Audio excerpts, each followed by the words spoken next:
to another video, and in today's video, alright guys, welcome back to another video. In today's video, sorry about that, but I'm gonna show you how to basically cancel your moves inside of the lobby of a game. So, let's say you want to make a game, and inside of the game, in the lobby, people are able to use skills. You don't want that to happen. So, what you have to do is insert a script inside of the object, inside of the base plate, which in my case would be all the way down here, all the way to lobby base inside the 2 floors, and then I'm gonna go right here.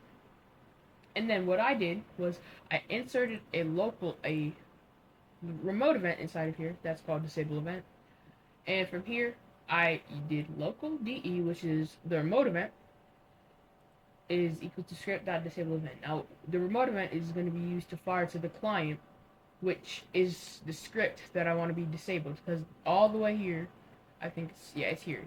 No, it's in the starter player over here. Combat client. I put a local script in here. I could change the name. You can name it to whatever you want. It could be local script. I'll just change it to disable. Now, from here, obviously you need a remote event. You can name it whatever you want. Keep it at remote event if you want to. It doesn't really matter. But local D is equal to script.disable event. And then script.parent.touch, connect function hit. Now hit is a variable that can be used for a lot of things. It can be used to represent humanoid.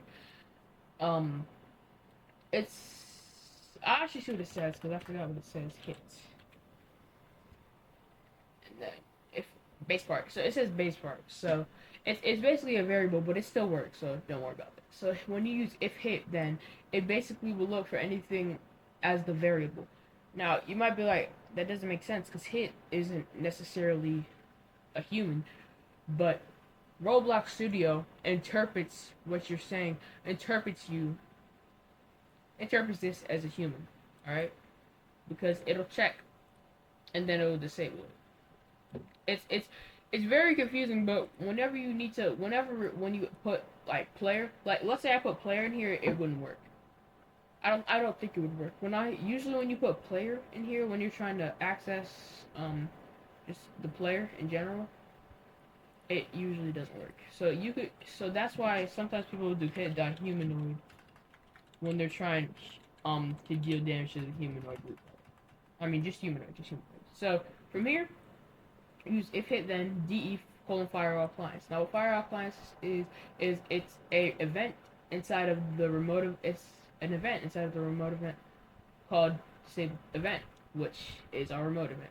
Now basically firewall clients is different from fire clients because fire clients, I believe it will fire one specific thing. All clients will fire everything inside of the script, I believe. Oh. Basically, I did firewall clients because when you do fire clients, it doesn't really work as well. Because sometimes it'll bug out and be like, nil fire client, nil firewall clients. It's kind of difficult to explain, but just use firewall clients. And if firewall clients doesn't work, just do fire clients. Take off the O. So from here, make sure you have two ends at the end. Make sure this one is in the parameter, which it should already be in the parameter already. So this is the script. I'm gonna leave it in the comment section after the video so you don't have to watch it. But this is just to explain it because I want y'all, when you're watching the video, I want you to know how to do it. So also please follow along with me because I tried to listen to one of the videos explaining it. If you don't follow along, it's so difficult to understand it. So just do the script. You can tweak it to however you want. Like you could tweak it to if hit then print print something. Or you could do D firewall clients and then in the next script you could do print something, which is pretty cool. So from here you insert a local script inside of the script that is your combat. So let's say you had a sword. Let's say it was a sword. You'd basically put it inside of the sword. And the sword would usually be in starter pack, so you would be able to insert a local script. So from here, you go to disable. Now, in disable, I define DE which is basically just the remote event that I was talking about. DE is disable event, and I defined it over here. And so now what you do is you do de.onClientEvent. Event. OnClient event is an event inside of the remote event DE, aka our remote event that I named. And basically what it does is it basically fires a function inside of the script that you're using on the client side. So if you don't know, client side is local script, and server side is regular script. So that's the difference. And then you do :connect function. So from here you just do it like a regular function. You just do d.onClientEvent :connect function, and now script.parent : destroy.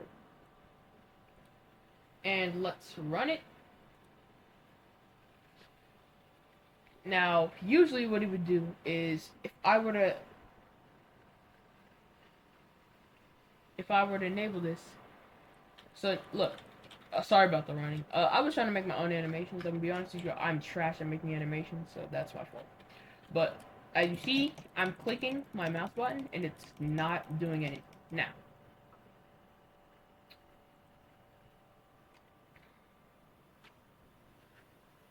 the thing that you could do is you could do script.parent :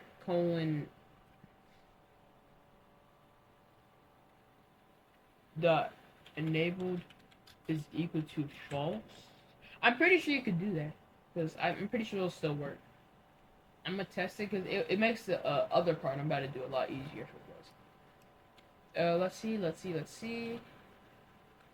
And it does work actually. I think it actually works better. Yeah, it does work better. There are no errors or anything. It does. So now I'll show you that it works. Okay. So I'm gonna take out this. I'm gonna take this out. Is equal to true. I'm gonna go over here, and now I should be able to click.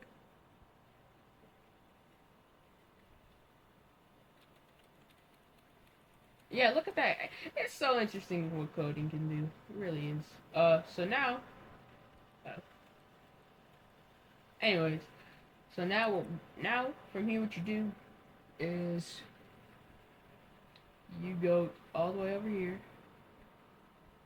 and now that you've done the first part, disabling the script. Now let's say you want to re-enable it once it gets to a certain map. So you go inside of your map, which 2 floors, actually wrong one. I go to all the way over here. I have so much stuff inside. I gotta put it into a folder. But now you go into server storage.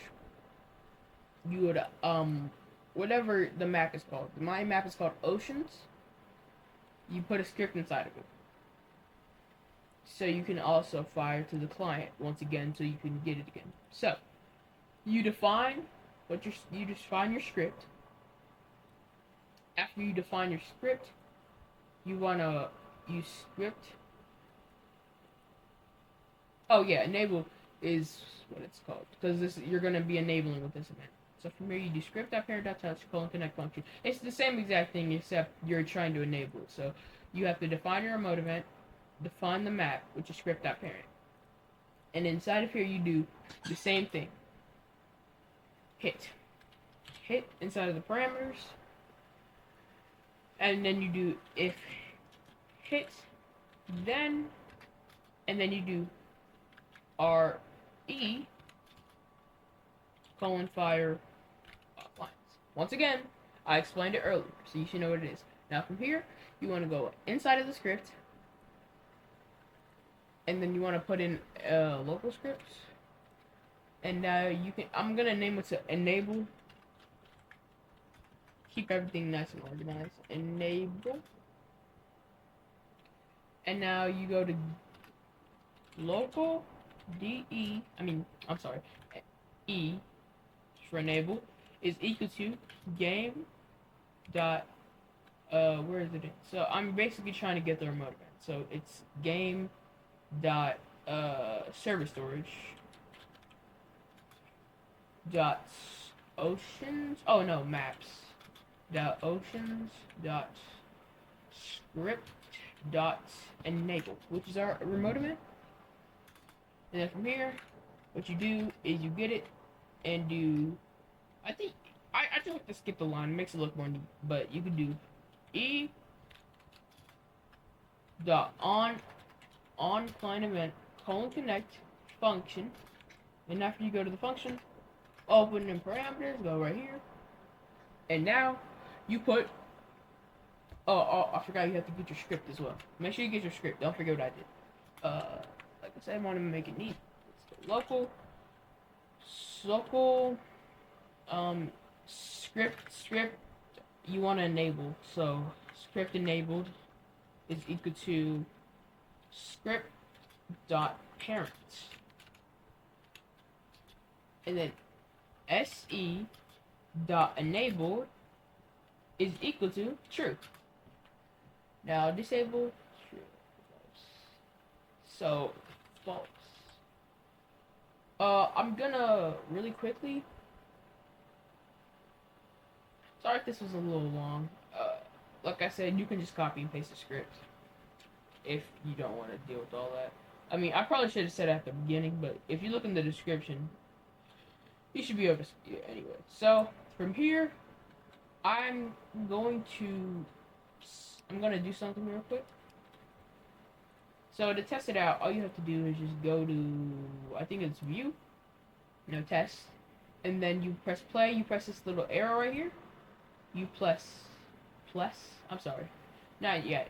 You go to 2 players. It doesn't yet. Local server, and then press play. And from here, what it's gonna do is it's gonna run 2 players. So if your game requires 2 players, then that's how you do it without needing another person. So now it should run another Roblox Studio.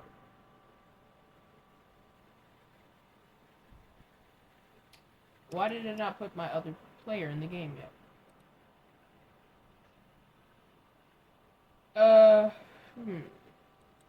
Kind of confused. I think it's 2 player. You put it in a team text. Oh, I'm sorry. I pressed play, not start. Whoops. Alright, so now you press start, because play is when you want to play single player. Start is when what all these settings are for. So this is the other player that's going to load into the game. I think there's going to be 2. I think this one doesn't load into the game, but there are going to be 2 other ones that load into the game. My computer's kind of laggy, so it's kind of it's going to take a little while. So while we wait for those to load in, I'm going to review what we went over. So first things first, make sure when you're doing this, you remember, take away one thing from this, that remote events are used to fire client to server or server to client. It would be server to client. Hold on, give me a second. So now, let's see if it loaded, because I've been doing something. So, yes, it did load. Okay, cool. So now that we're loading to the game, look at that. Alright, so I'm going to finish the game off real quick. I know the running is terrible. Don't even comment about it. But so now we can M1 each other. And I only have this sword in here as like a base holder. So I'll just... No, it doesn't even matter. Okay, like, let's pretend this sword isn't here. I killed player 1. Okay, so now, game ended. I can't use combat. I can't use it. See, I cannot use combat at all. Nope, can't use it at all. It's going as an intermission for a little while, and then as soon as I get into the game... Hold up. Oh, I did it on the ocean map. Wait, this is the ocean map. I think I'm good. Now that I'm in the game. Oh, there's an error. Maps is not a valid member of server without server storage. Give me a second. Should be working. I don't know why it's not. I'm gonna see something real quick. Server storage. Maps is not a valid member of server storage. Uh, how about if I do colon find first child maps?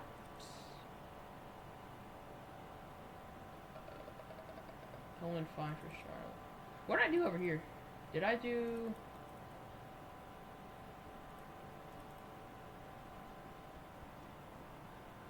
Save storage and maps. Colon find first child.